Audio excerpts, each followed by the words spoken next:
I missed you. And I want to say that this speech is, you're the one who encouraged me. Like, we were talking in the car once, you're like, I once gave a speech about dating. I'm like, I can't do that, I'm not married. You said, why not? And I said, you know what, why not? So here I am. So,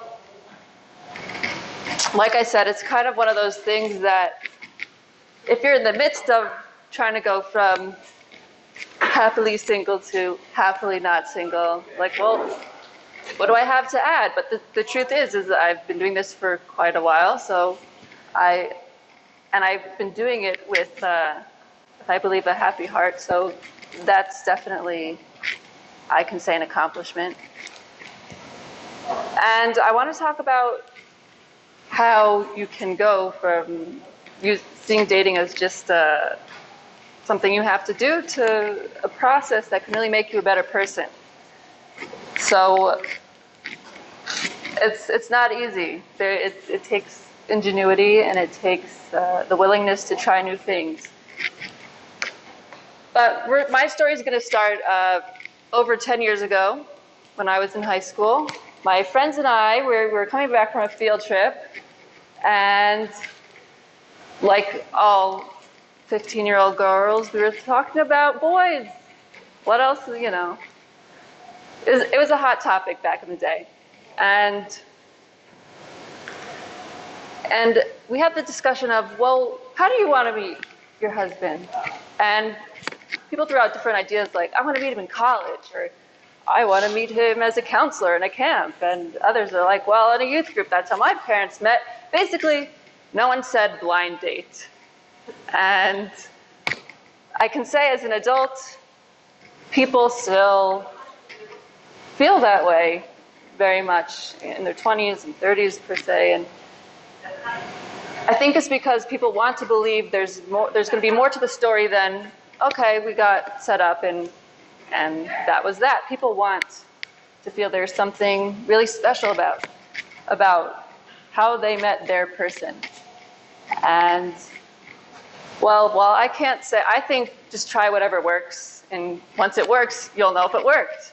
But the one thing we can do, and people can do, to make it feel like a more special process is have a different mindset. It's kind of put yourself in the mind for you're going to find someone special, and it doesn't really matter how you meet, but more who that person is. So I think these are 3 things for me that have worked, or that I think are integral to finding what you're looking for. So the first thing, I have 3, and the first one I would say is just be curious and be inquisitive. If you want to meet someone on your own, go out there, meet different people. But even if, let's say, you're set up through a friend or, I don't know, on a website, you can still be inquisitive and ask about the person and try to really get to know them.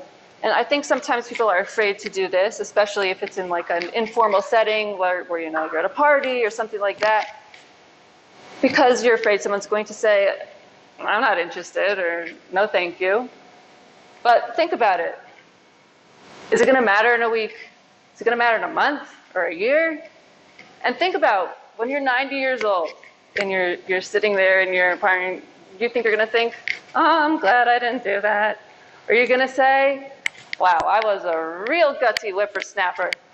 You're going to think you're pretty gutsy, and you're going to be proud of yourself no matter what the outcome was. So I'd say the first thing is to, even if you feel the fear, do it anyways. And when it comes to, let's say, asking someone out in real life, right, not just through an app or through someone else, but I think men and women can do both. And if you're going to do that, just realize you're actually giving someone a compliment. Don't think of it as, okay, you know, they might reject me. I mean, they will, but how many people have the guts to say to someone, you know what, there's some special things that I noticed about you.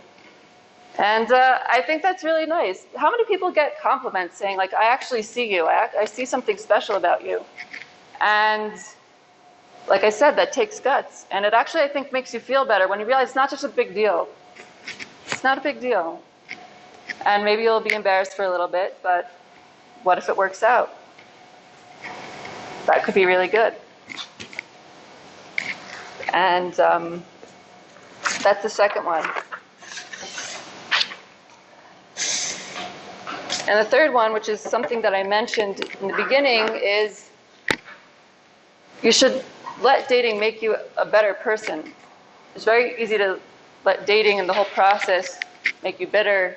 And of course, everyone's entitled to those times and those days and those moments when you say, I can't believe I have to do this. This is really not fun. And it's painful. But to quote one of my favorite books growing up, it's called Flipped. It's not especially famous, but there's a line, it's about a boy and a girl. And the boy is trying to prove that they grew up together, and he's trying to prove he's not the person that she thinks he is, which isn't so great. And he comes to the conclusion saying, maybe I can't change her mind, but if I've learned one thing, it's that I've got to give my whole heart, my whole soul, and try. And whatever happens, I know this. And that is that I'll never be the same again. And that's the way dating is, and a lot of things in life really is. We don't have guarantees. But if we let them, if we see it as an opportunity to become more whole, to become more humble and courageous, then we don't have much to lose. It's not easy, but there's so much more to gain than to lose.